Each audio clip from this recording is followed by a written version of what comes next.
And look, I'm going to be honest. All 10 of those officers that got charged, they deserve the same beating, the same treatment that Mr. Robert Brooks received. They deserve the same thing. Those pale, pig-skinned, dog-smelling, racist Caucasians, they all deserve to be handcuffed and get the same treatment that Mr. Robert Brooks got. Especially after I saw this video. Check this out. This was a continuation of injustice. I never, and once in my community, seen what you release someone for murder in the second degree. I'm someone who was arrested, indicted, and wrongfully convicted for murder in the second degree. When I was arrested, I didn't get no bail. They're going home to their families tonight. All of them. It's two systems that we're dealing with here.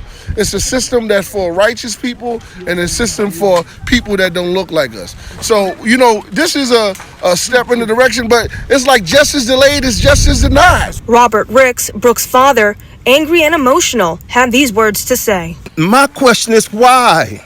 That's my question. Why? Why do y'all hate us so? Why? What do we do?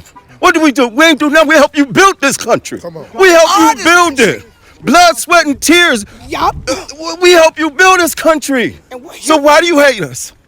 The Onondaga County District Attorney, the special prosecutor in this case, held a press conference afterwards. When asked why bail was set for murder charges, this was what he had to say. This is New York. If you get bail on a case, you should, after you do a novena, just say thank you, Your Honor, for setting bail. The bail is not an issue in this case. Case is not going to be decided because someone's locked up for 8 months or 9 months till the case comes to trial. These guys aren't going anywhere. All of the defendants are due back in court March 31st for a pre-trial hearing. Reporting in Utica, Brianna Supardi, CBS. And y'all heard him. He said that them officers, by them going home making bail, it has nothing to do with the case. Well, why y'all still have P. Diddy locked up? And I don't condone his actions or none of that. But still, let him go home to his family. These dudes unalive somebody on camera for 30 minutes on video. And they get to go home. They get to go to court, then go straight back home. Make that make sense. And I'm going to tell y'all this. If a racist Caucasian person takes your child's soul, unalive your child, and the justice system fails your family, you have to stand on business. You have to get some get back. And at the end of this video, it's a plot twist. I'm going to show y'all why these prison workers are really on strike. But let's get right into this article. This article is by Central New York News and Syracuse.com. It was published February 24th, 2025. Tent guard charged in fatal beating of Robert Brooks at Central New York Prison. Utica, New York. A 10th New York State prison guard was arraigned Monday on murder and other charges in the fatal beating of an inmate 2 months ago in a Central New York prison. The officer, Nicholas Kiefer, surrendered himself to the state police and was in handcuffs in Oneida County Court in Utica. He pleaded not guilty in a brief appearance before Judge Robert Barrier. Kiefer, 33, was indicted on multiple charges, including second-degree murder, first-degree manslaughter, second-degree gang assault, and first-degree offering a false instrument for filing. He pleaded not guilty in the brief appearance. A brief appearance? What?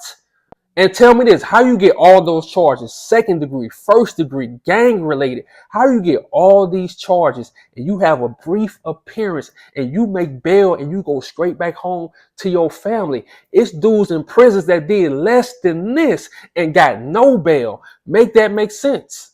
You get to turn yourself in almost 3 months after the murder and then go right back home. We're not letting this stuff slide. 8 other correction officers and a prison sergeant also faced charges related to the fatal beating of the inmate Robert L. Brooks. 3 prison system employees have reached plea agreements and at least 3 others remain under criminal investigation.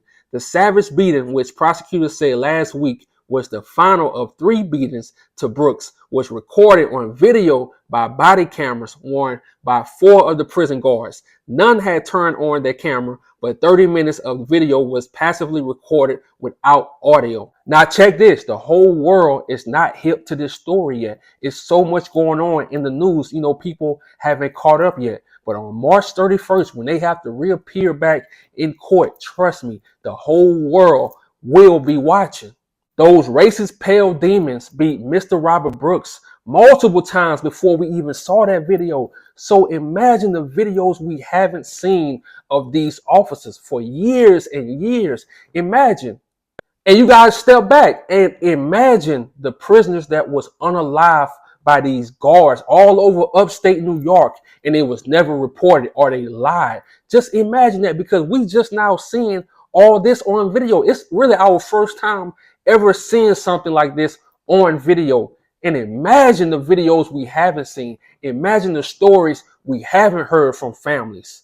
And when it comes to this dude, William Fitzpatrick, the special prosecutor, ain't nothing special about him. He don't care about Mr. Robert Brooks. He don't care. All of this is a game. This is a stage play to them. They don't care. They just want to go home and get this shit over with. And that brings us to these prison workers that are on strike. Notice in every video, all of them are Caucasian people. And the real reason why they on strike is because those 18 officers, those 18 employees got caught. They got charged. That's why they on strike. Anything else you hear, it's all a lie. They on strike because they people finally got charged, and they can't believe it. Because they've been getting away with this for decades. You got to step back and think. In upstate New York, people don't really think about upstate New York. When they think about New York, they think about New York City. Even people from New York that live in New York City, they say that the rest of New York is not New York. They don't even claim Buffalo. They don't claim Albany. They don't claim none of these places. So they can get away with a lot of crime against our people because nobody really cares. For example, back in 2015, prison guard beat up squad is blamed in New York inmate's death. See, they've been getting away with this, but now we finally have the internet. Everyone is more conscious. I think after 2020, people start paying attention to things more. And I'm going to keep it real with me. I care about my black people in upstate New York. So I'm going to see everything. I'm going to notice everything. I'm going to report everything when it's against our people. All those pale caveman prison workers, they outside in the cold, in the snow, they on strike because their friends, their gang members, they finally got caught. They finally got charged, and they can't believe it. And look, don't get it twisted. This case is going to get real. And when I say real, you might hear about some of these officers that got charged. They might bow. They might delete themselves because these people are still human. On the outside, on TV, they can look soulless and emotionless to us like they don't care. But behind closed doors, they are in hell. Because you got to think about it. These dudes are still human. And they are cowards. And what's the worst thing to a coward? Embarrassment. Public shame. They have to go to court. They have to show their face. They really in the deep end now. And that's the worst thing for a coward. They do not want to be exposed. They finally exposed now.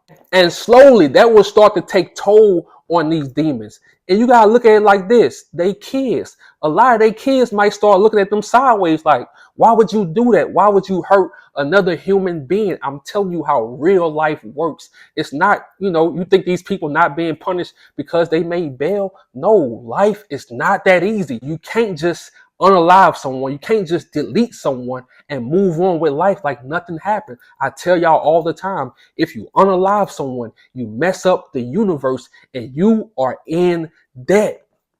And look, I'm going to keep it real. The racism in upstate New York is worse than the South. I'm going to keep it all the way 100. And if you live upstate New York, or if you ever lived in upstate New York, or if you're from upstate New York, let me know if I'm lying. The racism is real. From Albany, from Buffalo to Boston, Massachusetts. Go to Boston and see how it really is. You have these KKK members, aka the prison workers, outside on strike so they can be able to unalive prisoners and get away with it. The only reason why they striking is because their friends got caught, their gang members got caught. And on everything I love, I really hope all of y'all see this video. I hope you're sitting down in your house. You don't have a job. They probably still paying you, but that don't matter. Just because you made bail, just because they gave you a bond, it don't mean you're free. You still got to go through that psychological warfare, and you can't escape that. So again, to the prison workers that's on strike, to those 18 employees, to those 18 officers and nurses that unalived Mr. Brooks, welcome to hell. With this one, you will not get away. I'm out.